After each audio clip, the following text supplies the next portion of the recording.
Elsa, ആന്ന, Christoph, Olaf, സ്വെൻ എന്നിവർ എൻചാന്റഡ് ഫോറസ്റ്റിലേക്ക് പോകുന്നു.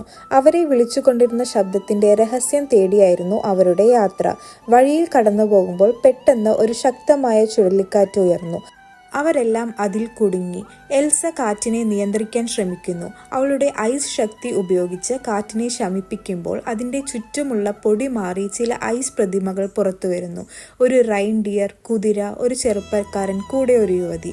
ചെറുപ്പക്കാരൻ അവരുടെ അച്ഛനാണെന്ന് അവർ തിരിച്ചറിയുന്നു. പെട്ടെന്ന് ചില ആളുകൾ അവരെ ചുറ്റിയെത്തി. വനം അടഞ്ഞതിനു ശേഷം അവിടെ കുടുങ്ങിപ്പോയിരുന്നവരാണ് അവർ. അവർ രണ്ടായി വിഭജിച്ചു. ഒരു വിഭാഗം ആരൻഡേലിന്റെ പഴയ സൈനികർ, മറ്റൊരു വിഭാഗം നോർത്തുൾഡ്ര ഗോത്രക്കാരും. അവർ തമ്മിൽ മുഖാമുഖം വന്ന് വീണ്ടും തർക്കിച്ചു തുടങ്ങുന്നു. അവരിൽ ചിലർ ആയുധം ഉയർത്തുന്നു. പൂർണ്ണമായൊരു യുദ്ധം പൊട്ടിപ്പുറപ്പെടാൻ പോകുമ്പോൾ എൽസ ഇടപെടുന്നു.